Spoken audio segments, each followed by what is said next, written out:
Ladies and gentlemen, this is the Jaecoo J7.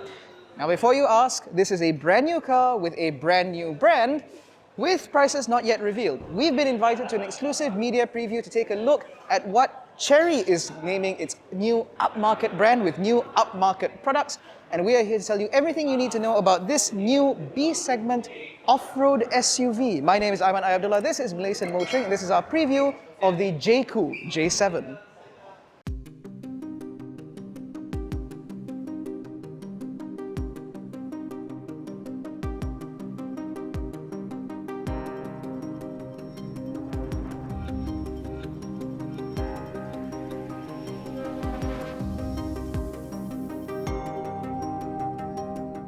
Now, Jaecoo as a brand is sort of a party brand to Chery Auto International, which is why it's being brought into Malaysia via CAI.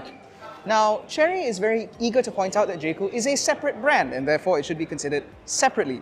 That's why it has a completely different design language to it.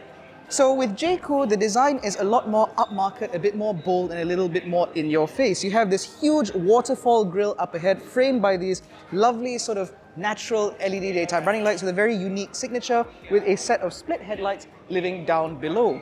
You also have the very prominent Jaecoo badging on the front, so you know that this is certainly not a Chery, even though some of these chassis bits are still shared.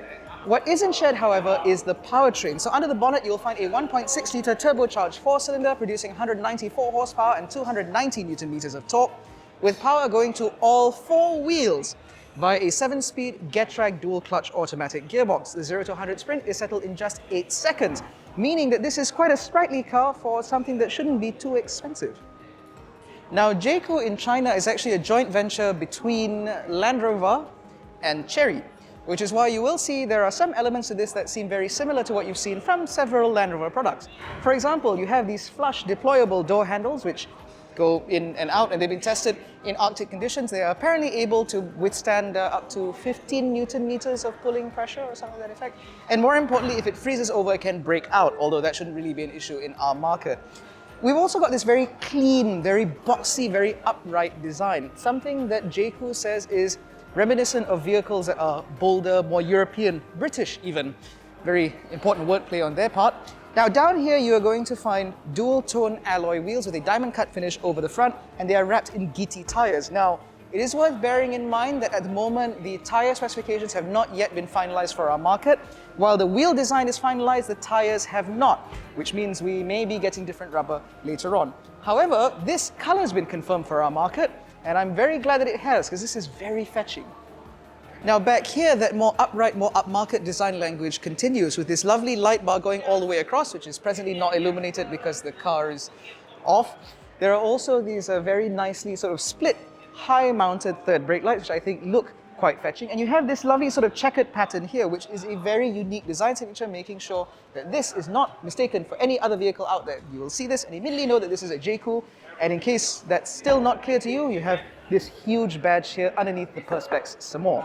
Now, you have a couple of exhaust exits down here framed in chrome, which certainly look very fetching, but the exhaust exits themselves are a little bit further behind. Now, overall, the back end of this car looks clean and bold. I love the way this car looks, especially in this color. And behind this electric tailgate, you will find a pretty decent amount of space. Underneath the boot floor is a full-size spare wheel in keeping with this car's more adventurous, more off-road nature, which means you can take these cars off-road with a degree of confidence. But when you're not doing that, boot space is pretty good for 5 passengers, and of course you can fold the rear seats 60-40 should you need even more space. There are even tie-down hooks, and of course the parcel shelf that you will always need in an SUV like this.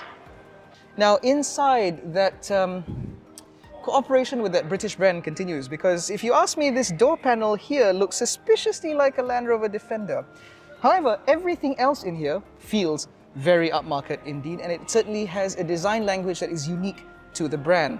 For starters, you have this very complicated looking gear lever, which I'm not sure I'm the biggest fan of, but it does feel very nice in the hand.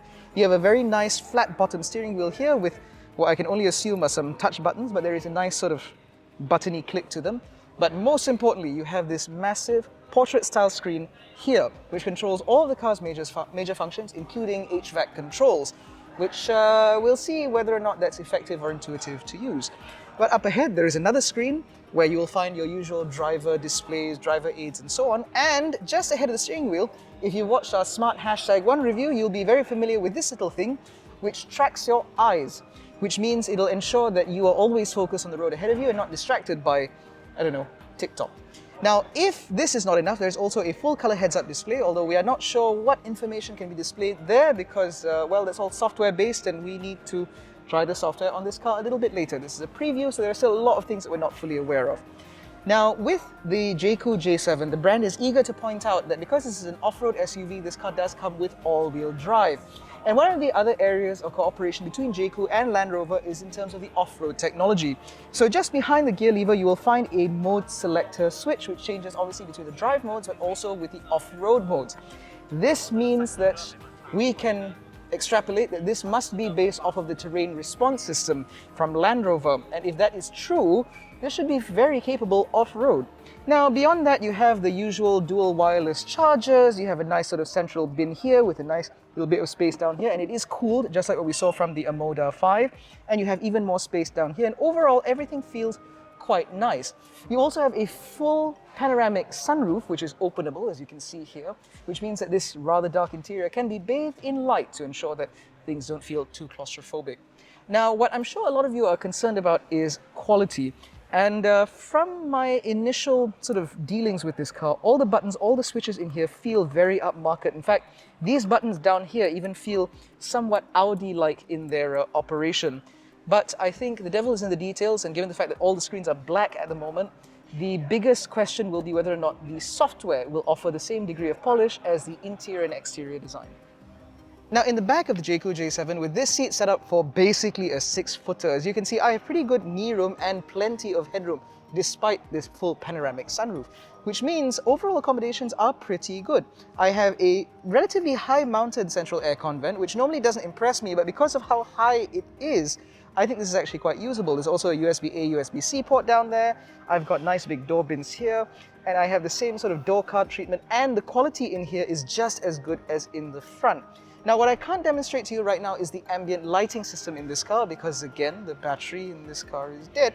So I can't show you all of those things, but there is a 64-color customizable ambient lighting system in here. There's also a Sony audio system, which should be as good as what we've seen from the Tiggo 8 Pro and the Chery AMODA 5, if not better still. And of course, in terms of the material quality, I mean, this is metal. This is metal. This all feels nice and plush. Now, in terms of other niceties, you actually get ISOFIX mounts on the 2 outer seats. You get a deployable armrest here with a couple of cup holders.